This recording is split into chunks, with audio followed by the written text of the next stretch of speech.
Iring-iringan pasukan lawan telah keluar dari kota Raja Kediri, berkata seorang petugas telik sandi melaporkan kepada Raden Wijaya di sebuah barak khusus.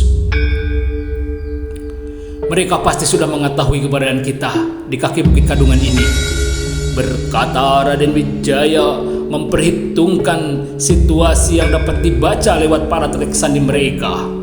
Berapa kekuatan pasukan yang telah keluar dari kota Raja Kediri itu? Bertanya Raden Wijaya kepada petugas telik sandi itu. Ada sekitar 4.000 pasukan, sepertiganya adalah pasukan berkuda, berkata petugas telik sandi itu kepada Raden Wijaya. Terima kasih, kembalilah kamu di kesatuanmu, berkata Raden Wijaya kepada petugas telik sandi itu. Menjelang sore mereka pasti baru akan tiba, berkata Maesa Amping kepada Raden Wijaya ketika petugas telik sandi itu sudah keluar dari barak khusus Raden Wijaya. Artinya, pasukan kita punya waktu lebih lama beristirahat di kaki bukit ini, berkata Raden Wijaya dengan tersenyum kepada Maesa Amping sahabatnya itu. Sebagaimana yang dikatakan oleh Maesa Amping, menjelang senja memang iring-iringan pasukan Kediri baru sampai di kaki Bukit Kadungan, hanya berjarak sebuah padang terbuka tidak jauh dari keberadaan barak-barak pasukan Raden Wijaya. Dan mereka langsung mengirim seorang utusan datang menghadap Raden Wijaya membawa pesan berita penawaran kepada Raden Wijaya untuk menyerah. Katakan kepada panglimamu, aku Raden Wijaya besok pagi akan turun bersama pasukan segelar sepapan di padang Kadungan ini, ingin mengukur sendiri kekuatan dan keberanian para prajurit Kediri yang dulu pernah dilulantakan oleh buyutku Raja Ken Arok, berkata Raden Wijaya kepada utusan itu. Antar orang ini sebagaimana kamu mengantar saudaramu, berkata pula Raden Wijaya kepada seorang prajurit agar mengantar utusan itu tanpa gangguan apapun keluar dari lingkungan pertahanan mereka.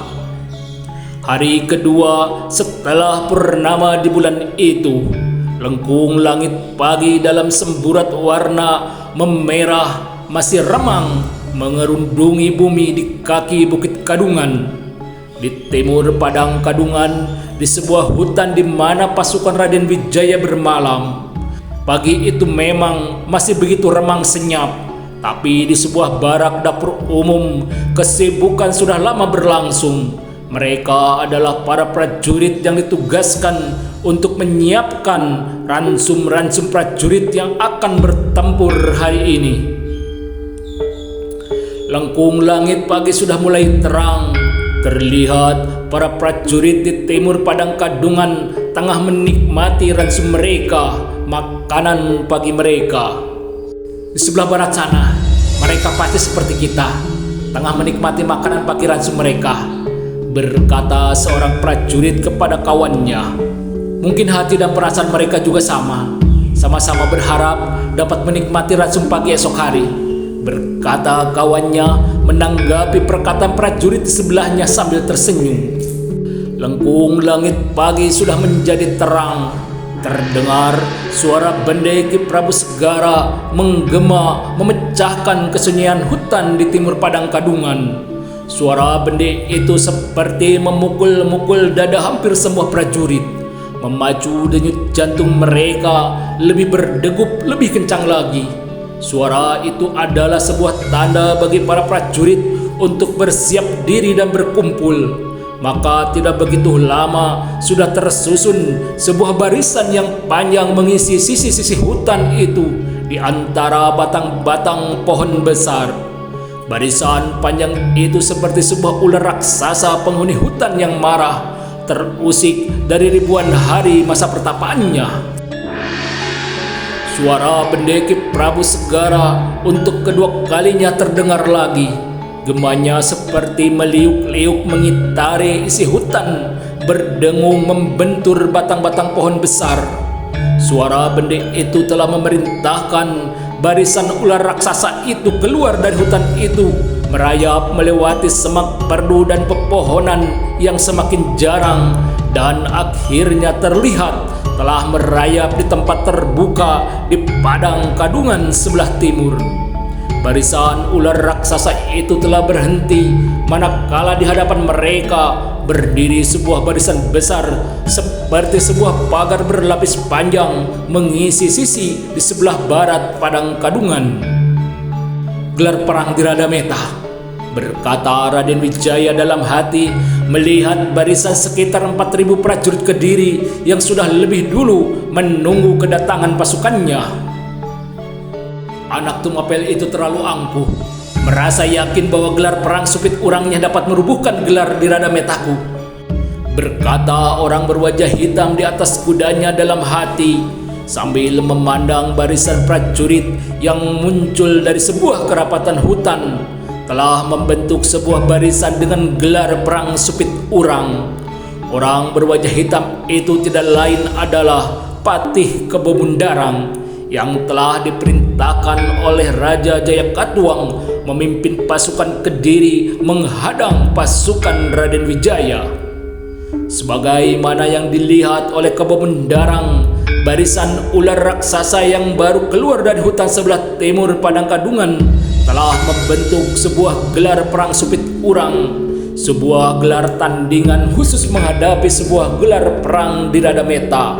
Seekor gajah besar mengamuk.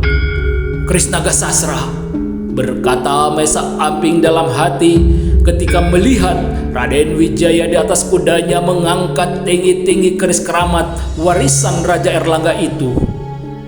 "Krisnaga Sasra," berkata Putu Risang dalam hati yang berdiri di sebelah Putut Prastawa yang dipercaya menjadi senapati pengapit sebelah kiri barisan. Semua prajurit di barisan Raden Wijaya juga melihat keris itu. Itulah sebuah pertanda dari Raden Wijaya kepada pasukannya untuk mempersiapkan diri dengan segala macam senjatanya menghadapi pasukan lawan. Terlihat hampir semua prajurit telah melepas pedang dari sarungnya. Yang bersenjata tombak telah menggenggam tombak lebih keras lagi, seperti hendak segera menghentakkannya ke dada musuh-musuhnya.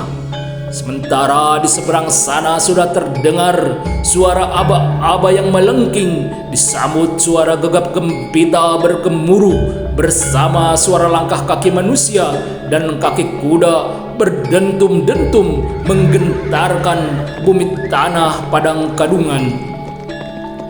Namun Raden Wijaya tidak memberi aba-aba apapun.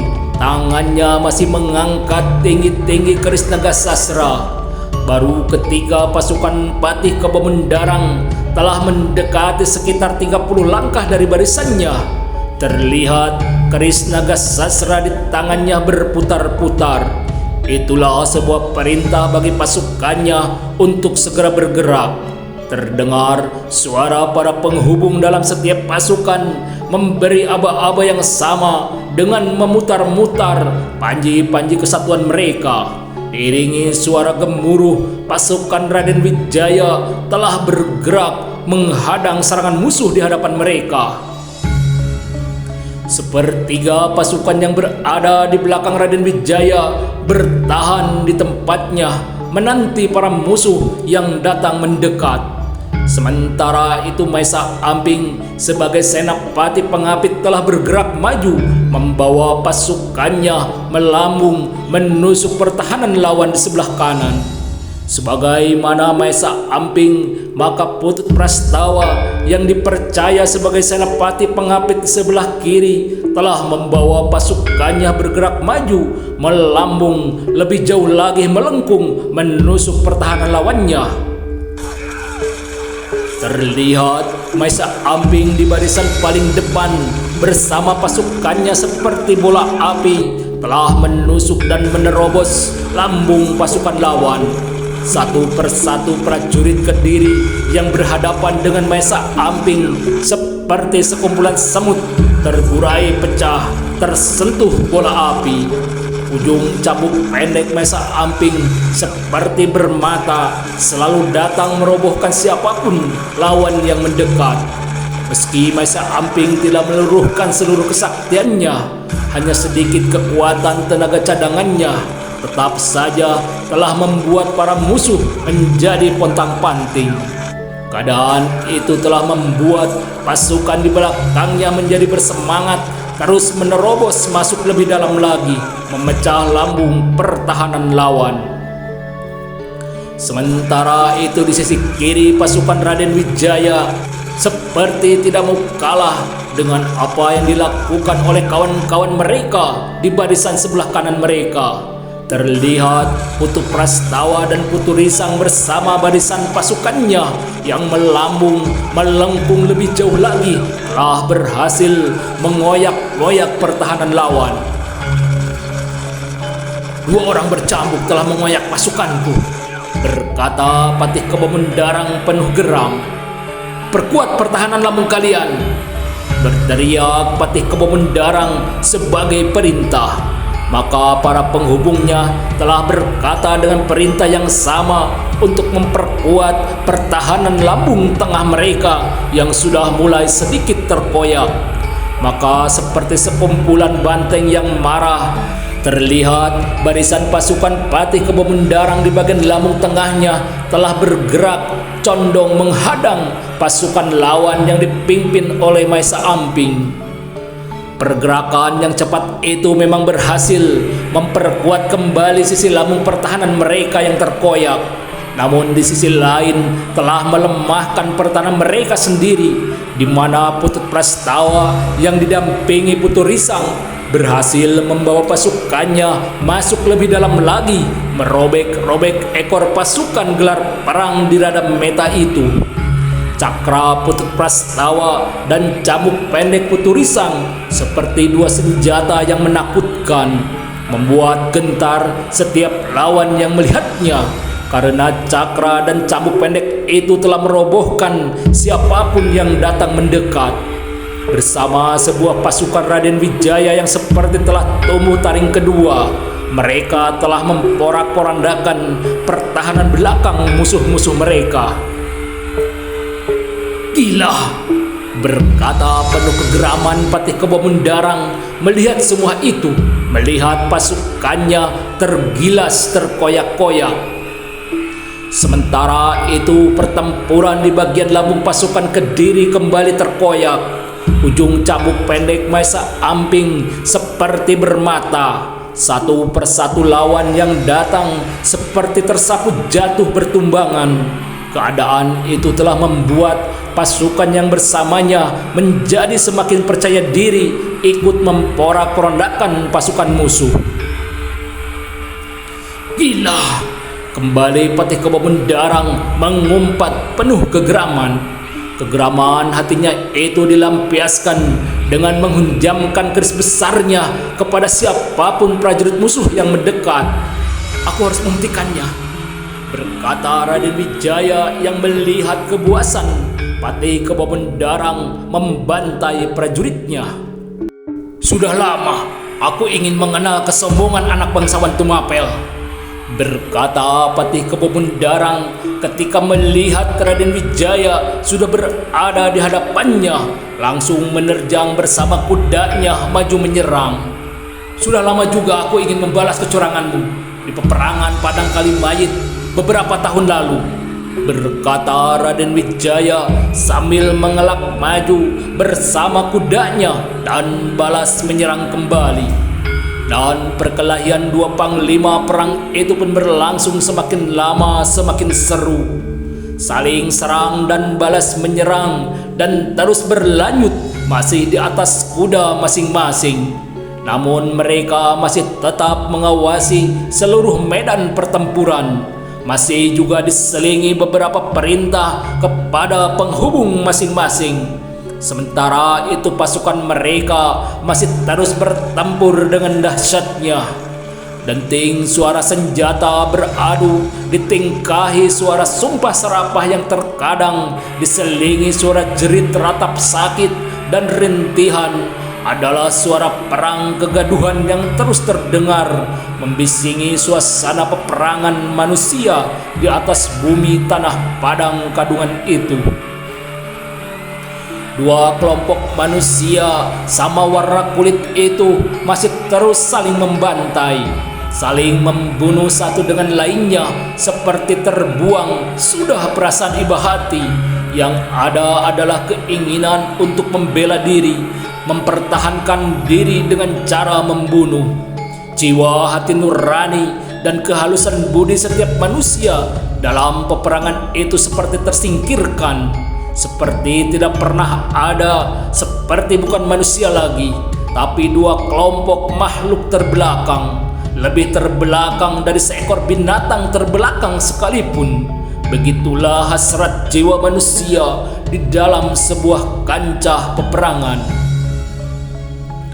Tapi tidak Mesa Amping, Raden Wijaya dan Putu Risang, walaupun mereka dengan ketinggian ilmu puncaknya dapat membuat petir, membuat kobaran api atau meleburkan sebongkah batu besar, semua itu tidak mereka lakukan. Mereka hanya menggunakan sedikit kekuatan tenaga cadangannya melumpuhkan musuhnya. Mata senjata di tangan mereka memang tidak akan pernah buta, karena mata dan hati mereka telah terbuka, mampu dapat mengendalikan hati dan perasaannya sendiri di tengah kebuasan manusia dalam suasana peperangan yang masih terus berlangsung penuh gemuruh bersama bercak lumuran darah di pakaian, di ujung padang dan di atas tanah yang mulai berwarna darah. Sementara itu matahari di langit padang Kadungan sudah bergeser mendekati puncaknya. Celah-celah kemenangan pasukan Raden Wijaya mulai terlihat manakala Mesa Amping dan pasukannya telah berhasil mengoyak lambung pasukan lawan. Sedikit demi sedikit gempuran mereka tidak mampu lagi ditahan oleh pasukan Kediri di lambung pasukannya, hingga akhirnya terpecahlah lambung itu, terburai memisahkan kepala pasukan. Di saat yang sama pasukan Putut Prastawa, di mana Putu Risang ada di dalamnya juga, telah berhasil menggempur ekor pertahanan lawan. Bukan hanya itu, dua pasukan pengapit itu telah berbalik arah menyerang sisi pertahanan bagian kepala pasukan lawan. "Gila," berkata Patikobo Mendarang penuh kegeraman melihat pasukannya bercerai-berai, digasak sedikit demi sedikit. "Menyerahlah orang yang berwajah hitam," berkata Raden Wijaya dari atas kudanya sambil menyerang ke arah kaki kuda Patih Kuda Mendarang. "Sial," berkata Patih Mendarang yang tidak dapat menghindar lagi. Keris Naga Sasra telah berhasil melukai kaki kanan kudanya, membuat limbung kedudukannya. "Kupenggal kepalamu," berkata Patikobo Mendarang sambil melompat dari atas kudanya yang terluka. "Sudah kukatakan bahwa sudah lama aku ingin membalas kecuranganmu di padang Kalimayit beberapa tahun yang lalu," berkata Raden Wijaya yang sudah ikut turun dari kudanya mengimbangi keadaan di pihak lawan. Terlihat Patikobo Mendarang tidak mengumpat lagi, tapi sudah langsung menerjang Raden Wijaya. Sementara itu di sebuah tepian sungai di sebelah utara kota Raja Kediri, berjarak sehari perjalanan, terlihat puluhan perahu besar telah merapat. Mereka adalah 13.000 prajurit Mongolia. Dengan bantuan seorang pemandu dari Raden Wijaya, mereka dapat mendekati kota Raja Kediri melalui perjalanan air.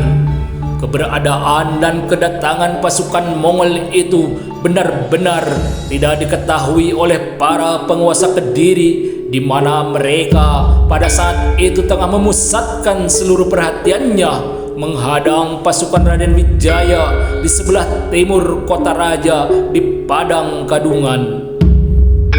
Saat ini, dua saudara yang berseteru pasti tengah beradu jiwa dalam pertempuran mereka di sebuah tempat, dan kita akan masuk mengganyang mereka tanpa perlawanan yang berarti.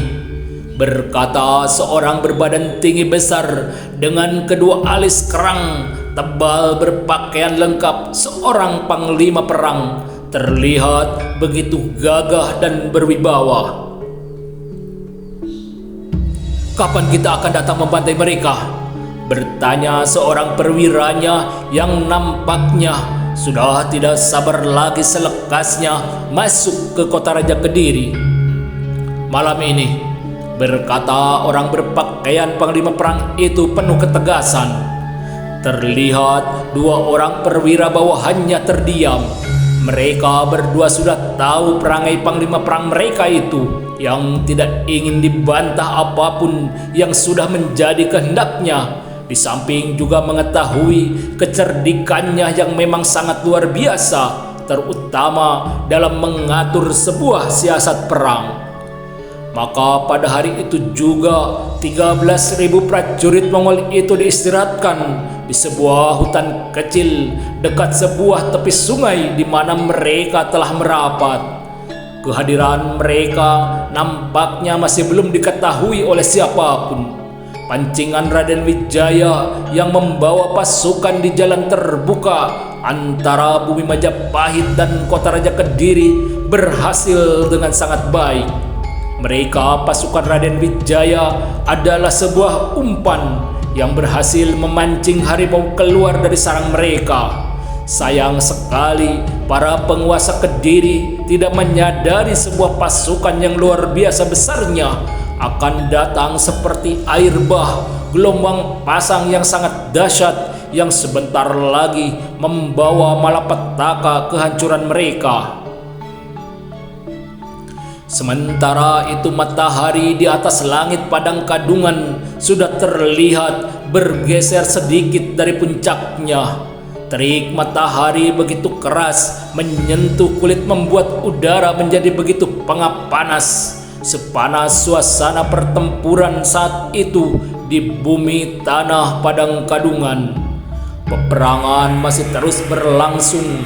Mayat dan orang terluka terlihat bergelimpangan di sana sini, di antara suara denting senjata yang beradu, di antara langkah kaki dan umpatan sumpah serapah suara peperangan. "Kesombonganmu ternyata hanya seperti ini," berkata Patih Kebo Mendarang sambil terus mengganyang dengan serangan yang bertubi-tubi ke arah Raden Wijaya.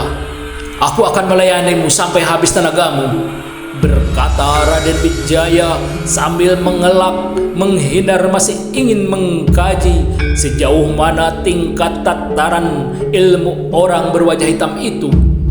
Ternyata Patih Kebo Mendarang salah tanggap dengan sikap Raden Wijaya itu, merasa tataran ilmunya jauh di atas Raden Wijaya yang tidak balas menyerang, hanya terus menghindar. "Lihatlah, lambung pertahanan pasukanmu sudah terbelah," berkata Raden Wijaya sambil menghindar, mencoba menggoda hati dan perasaan Patih Kebo Mendarang untuk melihat sendiri keadaan pasukannya itu. "Apapun yang terjadi atas pasukanku, kamu akan mati di tanganku, wahai putra Tumapel yang sombong," berkata Patih Kebo Mendarang menutupi kegusaran hatinya melihat lambung pasukannya sudah terpecah. Sebagai seorang ahli peperangan, Patih Kebo Mendarang pasti sudah tahu betul apa yang akan menimpa pasukan induknya bila mana lambung pertahanannya sudah dapat dipecah oleh pasukan lawan. Sebuah serangan berbalik arah dari pasukan lawan akan menjepit pasukan induknya dari arah belakang. Itulah sebabnya Patih Kebo Mendarang sudah seperti seekor banteng terluka, menyerang Raden Wijaya lebih keras lagi, melampiaskan kegeraman hatinya. Sebagaimana yang dilihat oleh Patih Kebo Mendarang, lambung pertahanan pasukannya telah dipecahkan oleh pasukan yang dipimpin langsung oleh seorang senapati muda yang mempunyai ilmu setinggi langit, yang bergelar manusia setengah dewa. Siapa lagi kalau bukan Maesa Amping orangnya. "Arahkan pasukan menyerang induk pasukan lawan," berkata Mesa Amping ketika telah berhasil memecah lambung pertahanan pasukan lawan.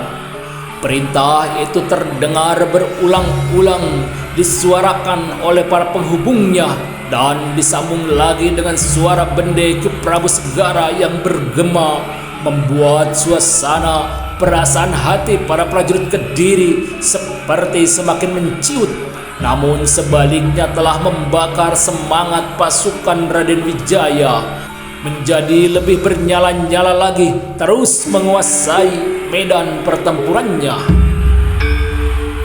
Sementara itu Putut Prastawa bersama Putu Risang telah berhasil membawa pasukannya mencerai-beraikan ekor pertahanan lawan yang sudah terpecah. Suasana pertempuran di belakang itu tidak kalah serunya. Mereka seperti sebuah pertempuran yang terpisah dari induknya masing-masing. Sebuah pertempuran yang sangat begitu menghebohkan. Namun Putut Prastawa dan Putu Risang telah dapat menjaga barisannya dengan baik, tidak lepas dari uger-uger sikap laku peperangan berkelompok. Maka pasukan Putut Prastawa dan Putu Risang perlahan sudah dapat menekan pasukan Kediri yang sudah patah arang itu, jauh terpisah dari induknya. Suara gema bende Ki Prabu Segara kembali bergema ketika ekor pasukan Kediri terburai, seperti suara sorak semangat pasukan Raden Wijaya lebih berkobar-kobar lagi. Terlihat juga beberapa prajurit Kediri yang lari tunggang langgang, tapi tidak sedikit yang lari bergabung dengan pasukan induknya.